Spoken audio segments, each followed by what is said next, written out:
नमस्कार दोस्तों, स्वागत है आपका केसीपी गुरुकुल में। भारतीय दंड संहिता की लेक्चर सीरीज में हम चल रहे हैं। इसके पहले हमने 2 लेक्चर और देखे, जिसमें हमने आईपीसी के सामान्य परिचय के बारे में देखा। उसके बाद हमने सेकेंड लेक्चर देखा, जिसमें आईपीसी के अध्याय के बारे में हमने देखा। दोस्तों, हमारे वह दोनों पुराने वीडियो को देखने के लिए आप नीचे लिंक पे जा सकते हैं। नीचे लिंक दी हुई है। आज हम आईपीसी के अध्याय 1 प्रस्तावना इंट्रोडक्शन को देखेंगे, जिसमें कुल 5 धाराएं आती हैं और वह 5 धाराएं आईपीसी की क्या क्या विवरण देती हैं, क्या क्या वर्णन देती हैं, उसके बारे में हम देखेंगे। भारतीय दंड संहिता के अध्याय 1 प्रस्तावना में कुल 5 धाराएं हैं। धारा 1 संहिता का नाम और उसके प्रवर्तन का विस्तार, इसके बारे में बताती है। धारा 2 में भारत के भीतर किए गए अपराधों का दंड। धारा 3 भारत से परे किए गए किंतु उसके भीतर विधि के अनुसार विचारणीय अपराधों का दंड। धारा 4 राज्य क्षेत्रातीत अपराधों पर संहिता का विस्तार। धारा 5 कुछ विधियों पर इस अधिनियम द्वारा प्रभाव न डाला जाना।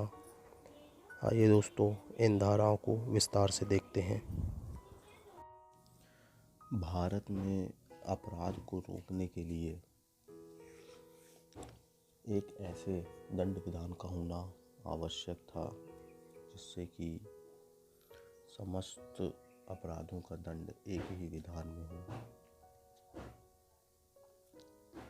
तो उसको देखते हुए यह अधिनियम भारतीय दंड संहिता 1860 अधिनियमित की गई।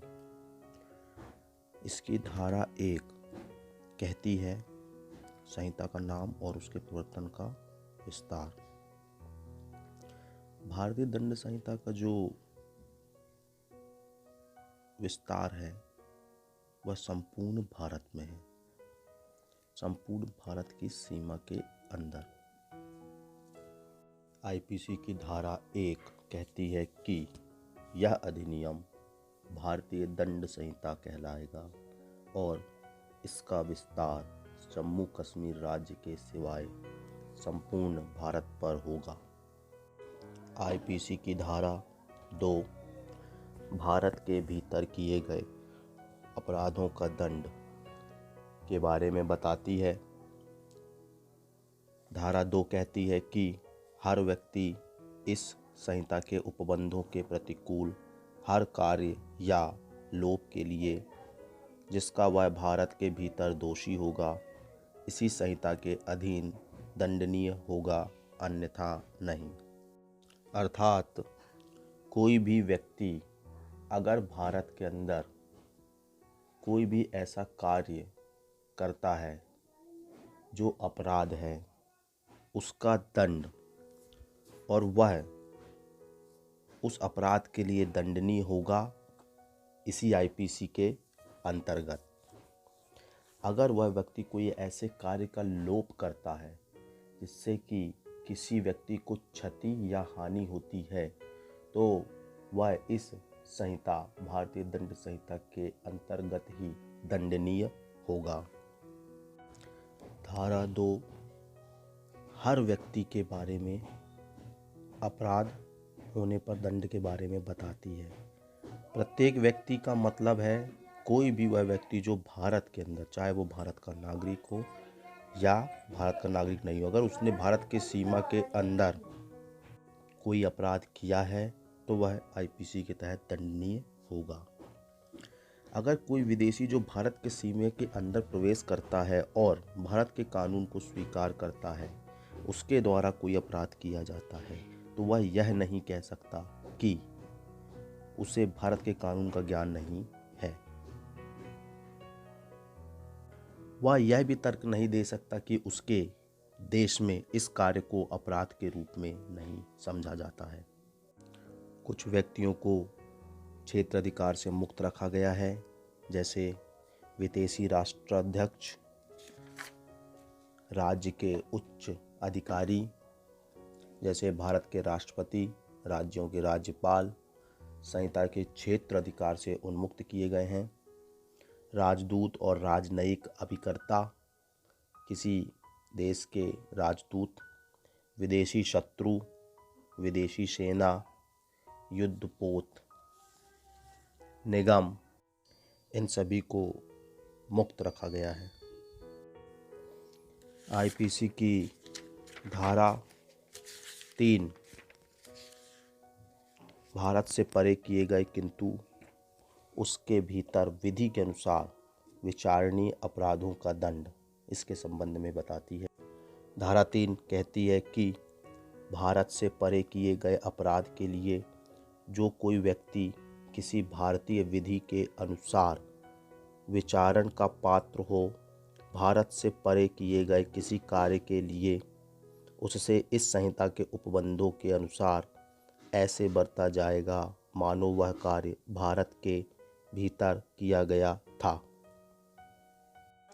आईपीसी की धारा 3 तथा धारा 4 बाह्य प्रादेशिक क्षेत्राधिकार से संबंधित हैं। 2 प्रकार के क्षेत्राधिकार होते हैं, अंतः प्रादेशिक क्षेत्राधिकार और बाह्य प्रादेशिक क्षेत्राधिकार। तो 3 और 4 धारा बाह्य प्रादेशिक क्षेत्राधिकार से संबंधित। भारतीय आपराधिक न्यायालयों का क्षेत्र अधिकार इसके नागरिकों पर भारत के भीतर तथा इसके बाहर भी होता है। साधारण रूप से किसी देश के न्यायालय को केवल अंतः प्रादेशिक क्षेत्र अधिकार होता है तथा उसकी विधियां उसकी सीमा के भीतर ही प्रावधिक हो सकती हैं। भारतीय संविधान के अनुच्छेद 245(2) निर्धारित करती है कि संसद द्वारा निर्मित कोई भी कानून बाह्य प्रादेशिक क्षेत्राधिकार होने के कारण अवैधानिक नहीं समझा जाएगा। अतः कोई भी व्यक्ति, कोई भी नागरिक जो भारत का है, वह अगर भारत के बाहर कोई अपराध करता है या यहाँ से कोई अपराध करके चला जाता है तो वह भारतीय दंड संहिता के अंतर्गत दंडनीय होगा और उसे इसी के तहत दंड का प्रावधान किया गया है। धारा 4 राज्य क्षेत्रातीत अपराधों पर संहिता का विस्तार। जो भारतीय दंड संहिता है वह भारत के किस स्थान पर या किस क्षेत्र पर किए गए अपराध पर एप्लीकेबल होगी, उस पर लागू होगी, इसके बारे में यह धारा 4 बताती है। धारा 4 के कुछ उपबंध हैं। धारा 4 के उपबंध कहते हैं कि पहला, भारत से बाहर और परे किसी स्थान में भारत के किसी नागरिक द्वारा, अर्थात भारत के बाहर या भारत के परे किसी भी स्थान पर अगर भारत के नागरिकों द्वारा, जो भारत के नागरिकता रखता है, कोई अपराध या कोई ऐसा कार्य करता है जिससे किसी को कोई क्षति होती है तो वह भारतीय दंड संहिता की धारा 4 के अंतर्गत आता है और उस अपराध के लिए, जो भी अपराध उसने किया, दंडित किया जाएगा।